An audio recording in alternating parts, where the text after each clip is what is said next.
Students, this is Amit Anand. Welcome to ट्राइबेक blue. इस episode में बहुत ही और इंटरेस्टिंग टॉपिक आपको लगेगा सर आप हर एपिसोड में तो इंटरेस्टिंग ही चीज़ें पढ़ाते हैं, है कि नहीं? कौन ऐसा एपिसोड है जिसमें आप इंटरेस्टिंग चीज़ नहीं पढ़ाते हैं? इसमें हम लोग multiplication of two complex number और division of two complex number, देखिए याद करिए, जब मैं आपको दो कॉम्प्लेक्स नंबर का एडिशन सब्ट्रैक्शन पढ़ा रहा था तो वहाँ पे मल्टीप्लिकेशन और डिवीजन का जिक्र नहीं किया था मैंने बोला था कि इसको सही समय पे सही जगह पे डिलीवर करेंगे ताकि हम कॉम्प्लेक्स नंबर में आपको एक नई मैसेज दे सकें, नई डायरेक्शन दे सकें और यहाँ मल्टीप्लिकेशन का एक नया बात सिखा सके। मल्टीप्लिकेशंस के संदर्भ में हम आपको एक नई बात सिखा सकें। ओके, लेकिन मल्टीप्लिकेशन और डिवीजन पढ़ने से पहले हम इसके जस्ट पीछे वाले एपिसोड में कंजुगेट ऑफ कॉम्प्लेक्स में पढ़ रहे थे। उसमें 3-4 प्रॉपर्टी हमने देखा था, कुछ और इसमें प्रॉपर्टी हैं, इसको फटाफट देख लेते हैं।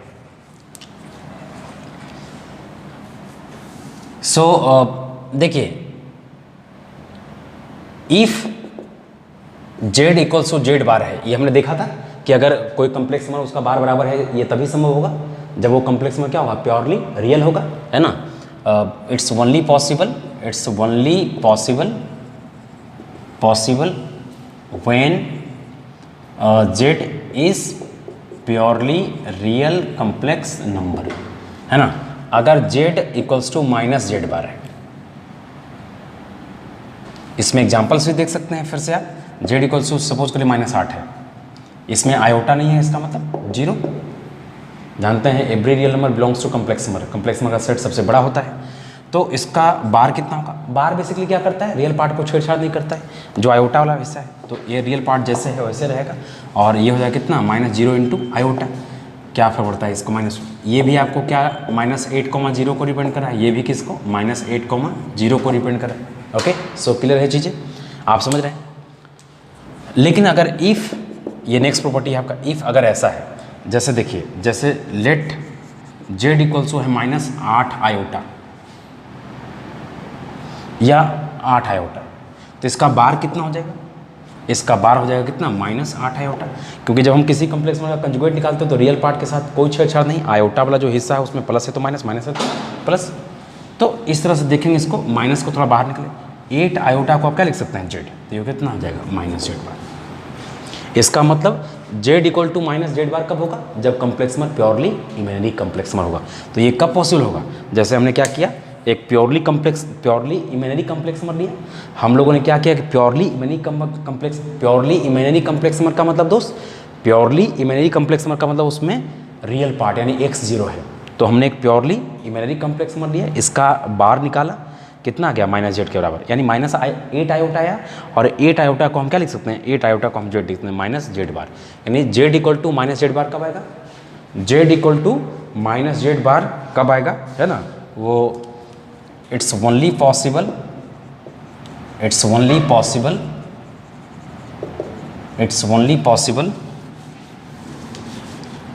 When z is purely imaginary complex number.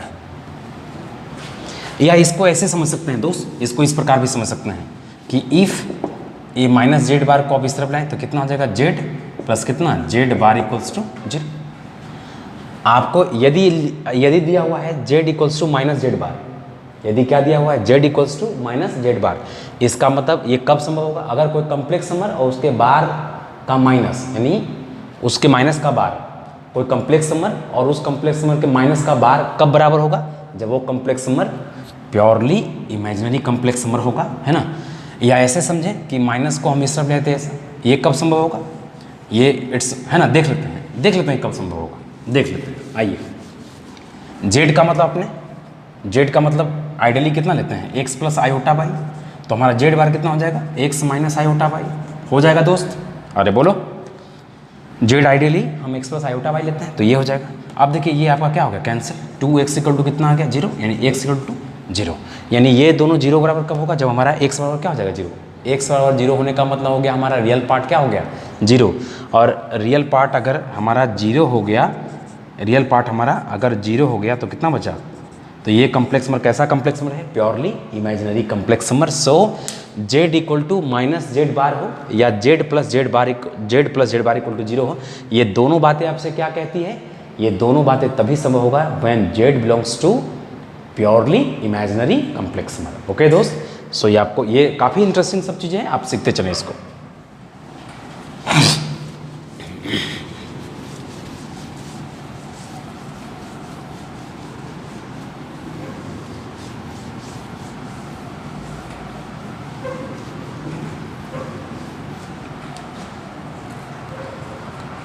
ठीक है, अब इसको नेक्स्ट देखिए।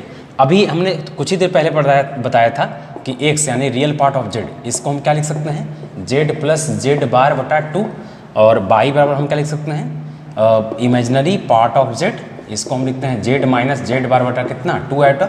और फिर हमने ये भी आपको मैसेज दिया था कि हम x बराबर इतना निकालिए इन terms of complex number, y को भी निकालिए इन टर्म्स ऑफ कॉम्प्लेक्स नंबर। दुनिया के किसी भी क्वेश्चंस को हम इन टर्म्स ऑफ कॉम्प्लेक्स नंबर, और अगर कॉम्प्लेक्स नंबर है तो उसको हम क्या कार्टेशियन फॉर्म में कन्वर्ट कर सकते हैं। कार्टेशियन फॉर्म जब हम बोलते हैं इसका मतलब ideally in terms of X and Y होता है। ओके, आइए आगे हम और प्रॉपर्टी देखते हैं। किसी भी कॉम्प्लेक्स नंबर को आप क्या करें? लेट कर लें।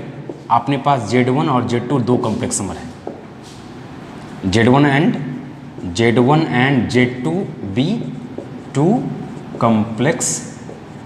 कॉम्प्लेक्स नंबर्स है आपके पास। Z1 और Z2 दो अलग अलग कॉम्प्लेक्स नंबर हैं। अब हम कंजुगेट से रिलेटेड कुछ और प्रॉपर्टी देख रहे हैं दोस्त, इसको ध्यान से देखिए। तो Z1 इंटू Z2 हमने क्या किया? दो कॉम्प्लेक्स नंबर को मल्टीप्लाई किया है। तो आप दो कॉम्प्लेक्स नंबर को मल्टीप्लाई करिए, तब उस पर बार लगाइए, या पहले क्या करिए? बार लगा दीजिए तब मल्टीप्लाई करिए, बात क्या होगा? बराबर। अब एग्जाम्पल भी इसको ले सकते हैं, अपने कॉपी में एग्जाम्पल लीजिएगा, हम इसको लिख दिए हैं। आपने क्या करिएगा? हमने क्या किया है? पहले दो कॉम्प्लेक्स नंबर को मल्टीप्लाई किया तब बार लगाए, यानी कंजुगेट निकाला। और इधर क्या किया? पहले हमने कंजुगेट निकाल लिया तब मल्टीप्लाई किया। दोनों बातें क्या है? बराबर है। इसको आप देख सकते हैं। Z1 बराबर 1 प्लस आयोटा है और Z2 बराबर क्या है? 3 प्लस आयोटा है। आप इसको मल्टीप्लाई करके देखिएगा। ये जो है इसको आप जहाँ Z1 वहाँ ये रख लीजिए, जहाँ Z2 वहाँ रख ली, और देखिएगा दोनों तरफ क्या आएगा? बराबर आएगा। ठीक है, सो इसको आप खुद से चेक करिएगा।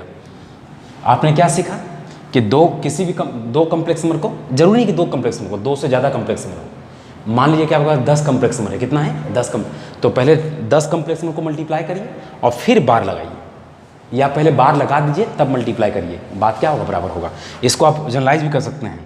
Z1 into Z2 into Z3 into Z4 into dot dot dot Zn। हमने n कॉम्प्लेक्स नंबर ले लिया, पहले सबको क्या किया? मल्टीप्लाई किया तब बार लगाया, या इसको आप क्या करिए? बार लगाइए तब मल्टीप्लाई करिए, बात क्या आएगा दोस्त? बराबर आएगा। आप समझ गए? यहाँ से वेरीफाई कर सकते हैं इस एग्जाम्पल से, या कोई और आपको मन करे तो कोई और मल्टीपल एग्जाम्पल लेकर वेरीफाई कर सकते हैं, हमेशा सही आएगा। ठीक है, चलिए नेक्स्ट।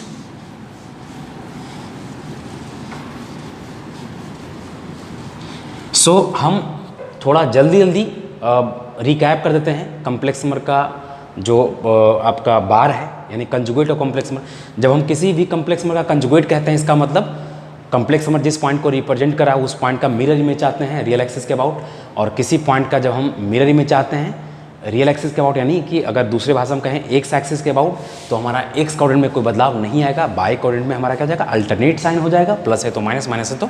अगर फर्स्ट कोऑर्डिनेट का पॉइंट है तो रियल एक्सिस के, अगर फर्स्ट कोऑर्डिनेट का कोई पॉइंट है तो उसका कंजुगेट हो जाएगा फोर्थ कोऑर्डिनेट का पॉइंट। अगर हमारा सेकंड कोऑर्डिनेट का पॉइंट है तो रियल एक्सिस के अबाउट उसका कंजुगेट हो जाएगा थर्ड कोऑर्डिनेट का पॉइंट। ये सारी बातें डिस्कस किया, लेकिन हम जल्दी जल्दी रिकैप कर लिए, है ना। तो जब हम किसी भी कॉम्प्लेक्स नंबर का, जैसे अगर z बराबर x प्लस आयोटा बाई है तो इसका कंजुगेट क्या हो जाएगा? x minus iota by. यानी जब हम कंजुगेट निकालते हैं तो रियल पार्ट के साथ किसी तरह का कोई छेड़छाड़ नहीं करते हैं। जो हमारा इमेजिनरी पार्ट है उसमें प्लस है तो माइनस, माइनस है तो प्लस हो जाए। आइए हम लोग देख रहे थे, प्रॉपर्टी देख रहे थे। दो कॉम्प्लेक्स नंबर को क्या करिए? डिवाइड करिए। दो कॉम्प्लेक्स नंबर को डिवाइड करिए तब बार लगाइए, यानी तब उसका कंजुगेट निकालिए, या पहले कंजुगेट निकाल लीजिए और तब क्या करिए? डिवाइड करिए, बात क्या आएगा? बराबर आएगा। प्रीवियस एग्जांपल की तरह इसको आप प्रूव कर सकते हैं, या कोई दो कॉम्प्लेक्स नंबर Z1 Z2 ले लीजिए, छोटा छोटा। Z1 आप ले सकते हैं 3 और Z2 ले सकते हैं कितना? 4 आयोटा, है ना। इसको लेकर भी आप प्रूव कर सकते हैं, कोई भी छोटा एग्जाम्पल लेकर इसको आप प्रूव कर सकते हैं, है ना। ओके, सो नेक्स्ट कंसेप्ट इसमें देखिए, नेक्स्ट कंसेप्ट देखिए, है ना। जैसे देखिए let Z equals to X plus iota Y है, तो ये बेसिकली कौन सा पॉइंट को रिप्रेजेंट कर रहा है, एक्स कॉमा वाई। अब मान लेते हैं कि ए आर जी यानी argument of Z, argument of Z का मतलब आप समझते होंगे कि जेड के द्वारा बनाया गया एंगल, या एक्स कॉमा वाई के द्वारा मान लेते हैं कितना है थीटा, कितना है थीटा। अगर बोलेगा find A R G of Z bar, तो जेड अगर देखिए जेड मान लीजिए कि जेड हमारा ये है X comma Y, first point का पॉइंट है, तो जेड बार कहाँ आएगा, आपको पता है जेड बार कहाँ आएगा, एक्स कॉमा माइनस वाई। अगर ये थीटा एंगल बना रहा है तो ये कितना आएगा, माइनस थीटा। तो जेड बार का एंगल आर्गुमेंट कितना हो जाएगा, माइनस थीटा। तो यदि किसी कम्प्लेक्स नंबर का आर्गुमेंट कितना है थीटा, तो उसके बार का आर्गुमेंट कितना हो जाएगा, माइनस थीटा। यदि किसी कम्प्लेक्स नंबर के द्वारा बनाया गया एंगल कितना है थीटा, तो उसके बार का आर्गुमेंट कितना हो जाएगा, माइनस थीटा। इसको इस तरह समझ सकते हैं। जैसे इसको ऐसे समझिए कि जेड बराबर है 1 प्लस आयोटा, तो argument A R G of 1 plus iota, 1 plus iota आप जानते हैं 1 को रिप्रेजेंट करता है ना। ये कितना होगा 45 डिग्री, आप देख सकते हैं निकाल के। तो ए R G of 1 minus iota, ये कितना हो जाएगा, माइनस π/4। दोनों का आर्गुमेंट आपको पहले भी निकाल के सिखाया हुआ है और निकाल भी सकते हैं। ये फर्स्ट क्वाड्रेंट का पॉइंट है, ये आपका क्या है, फर्स्ट क्वाड्रेंट का पॉइंट है। फर्स्ट क्वाड्रेंट में एंगल कैसे निकालते हैं, थीटा बराबर tan इनवर्स 1/1, है ना। तो ये इतना हो जाएगा, कितना हो जाएगा, tan इनवर्स 1 हो जाएगा। इसको 45 डिग्री लिखते हैं आप, और इसी को हम क्या बोलेंगे, ए R G of 1 plus iota बोलेंगे, है ना दोस्त। उसी तरह से ए R G of 1 minus iota का मतलब हो गया, ये बेसिकली आपको 1 -1 है, फोर्थ क्वाड्रेंट का पॉइंट है ना। अब फोर्थ क्वाड्रेंट में एंगल कैसे निकालते हैं, माइनस थीटा से। और माइनस थीटा का मतलब tan इनवर्स, है ना। और कितना, y/x, तो है ना दोस्त, y/x कितना हो जाएगा, -1/1। और मॉड लगाते हैं इसमें, तो हो जाएगा माइनस tan इनवर्स 1, ये भी हो जाएगा कितना, -45 डिग्री। सो यदि किसी कम्प्लेक्स नंबर के द्वारा बनाया गया एंगल कितना है थीटा, तो उसके आर्गुमेंट के द्वारा कितना होगा, माइनस थीटा। अगर जेड हमारा फर्स्ट पॉइंट का पॉइंट होगा तो जेड हमारा कहाँ होगा, फोर्थ पॉइंट का पॉइंट। अगर जेड हमारा सेकंड पॉइंट का पॉइंट होगा तो हमारा जेड बार कहाँ होगा, थर्ड पॉइंट का। ये सारी बातें डिस्कस किया हुआ है दोस्त। सो आपको प्रैक्टिस करने की ज़रूरत है। सो आप खूब प्रैक्टिस करें इसके ऊपर। सो एक चीज़ और आप देख रहे हैं, आप देखिए सब आर्गुमेंट रिलेट हो रहा है कंजुगेट से, मॉड रिलेट हो रहा है, और भी देखेंगे आप, देखते जाइए अब, है ना, किस तरह से चीज़ें आगे चल के ये रिलेट होगी, है ना। देखते जाइए आप लोग अच्छे से।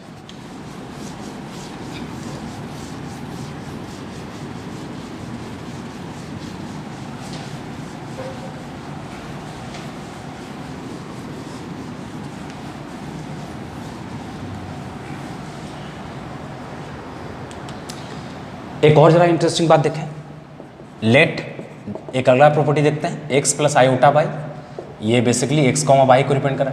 अगर आपसे पूछा जाए जेड इंटू जेड बार, क्या पूछा जाए, जेड इंटू जेड बार, तो जेड इंटू जेड बार कितना होता है दोस्त, मॉड ऑफ जेड का स्क्वायर होता है। इसको एक्सप्लेन कर सकते हैं।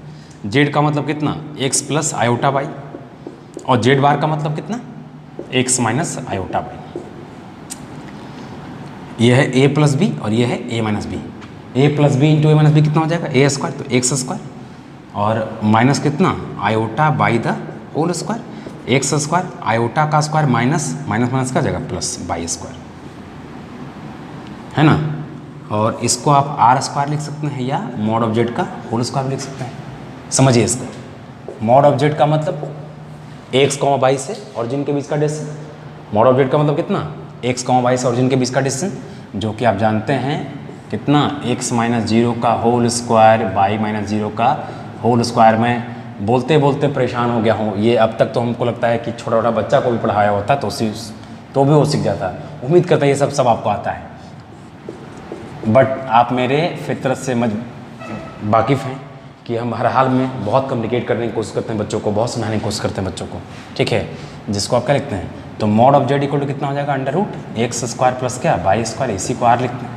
अगर आपको मॉड ऑफ जेड स्क्वायर चाहिए तो क्या करेंगे आप, X square plus Y square equal to कितना, आर स्क्वायर। यानी कह सकते हैं कि X square plus Y square को मॉड ऑफ जेड का होल स्क्वायर लिख सकते हैं। सो ये कंसेप्ट क्या है आपका, सही है। सो कोई कम्प्लेक्स नंबर उसका कंजुगेट, कोई कम्प्लेक्स नंबर उसका कंजुगेट मॉड ऑफ जेड का होल स्क्वायर। ये बड़ा इंटरेस्टिंग है, ये आपको काफ़ी यूज में आएगा ये। ओके, सो चलिए नेक्स्ट प्रॉपर्टी पे आते हैं। सो देख रहे हैं आप, काफ़ी इंटरेस्टिंग होते जा रहा है कॉम्प्लेक्स नंबर दोस्त। अब खाली आप जितना भी देखिए दोस्त, मैं खास तौर पर उन नए बच्चों को जो हमारा कॉम्प्लेक्स नंबर अगर अभी रिसेंटली हमारे चैनल से जुड़ा है तो उनको भी इतना इंटरटेनिंग लगेगा, उनको भी इतना ही एकदम इंटरेस्टिंग लगेगा ये चैप्टर। आप एकदम पहले एपिसोड से देखते हैं और पहले एपिसोड से देखेंगे, और यकीन माने जब आपको हम फिर से मैं बोल रहा हूँ कि जब हम लास्ट लेक्चर रिकॉर्ड करेंगे और जो बच्चा पहला से लास्ट लेक्चर तक फॉलो किया होगा कॉम्प्लेक्स नंबर का बहुत बारीकी से, बहुत ही एक उम्दा टॉपिक के रूप में वो देखेगा कि हमारा उस तरह से वो तैयार कर रखेगा चीज़ों को, ठीक है। सो आइए हम कुछ नेक्स्ट पॉइंट देखते हैं। जैसे देखिए, दो कॉम्प्लेक्स नंबर को आप ऐड करिए, दो कॉम्प्लेक्स नंबर क्या करिए, ऐड करिए, तब आप बार लगाइए। बार लगाइए मतलब कंजुगेट निकालिए, या पहले कंजुगेट निकाल लीजिए तब ऐड करिए, बात क्या होगा बराबर। फिर दो कॉम्प्लेक्स नंबर को आप सब्ट्रैक्ट करिए, दो कॉम्प्लेक्स नंबर क्या करिए आप सब्ट्रैक्ट करिए और तब क्या लगाइए, बार लगाइए, या पहले बार लगा दीजिए तब सब्ट्रैक्ट करिए, बात क्या है बराबर, ठीक है। ये सारी चीज़ें क्या होगा पूरे कंजुगेट में दोस्त सबसे ज़्यादा यूज में आएगा, तो सबसे ज़्यादा यूज में आएगा तो हम रियल पार्ट ऑफ जेड को लिख सकते हैं कितना, ये सबसे ज़्यादा यूज में आएगा। आगे चल के बाई को लिख सकते हैं इमेजिनरी पार्ट ऑफ जेड, ये भी बहुत ज़्यादा यूज में आएगा, ये बहुत इंपॉर्टेंट है ना। और मेंस और एडवांस में काफ़ी सारा सब क्वेश्चंस पूछा भी गया है।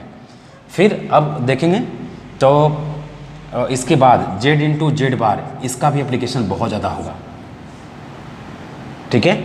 सो कुछ इंपॉर्टेंट टॉपिक है जिसका यूज जो होगा बहुत फ्रिक्वेंटली होगा, ठीक है। सो चलिए, ये हमारा फंडामेंटल लेक्चर अभी चल रहा है। ये वीडियो थोड़ा ज़्यादा बड़ा ना हो जाए दोस्त, सो हम multiplication of two complex number और division of two complex number हम उसको सेपरेटली नेक्स्ट एपिसोड में कर देंगे अच्छे से, ठीक है। और उसके बाद हम क्या करेंगे, एक एपिसोड में और क्वेश्चन डालेंगे। इसमें हम इतना ही तक रखते हैं।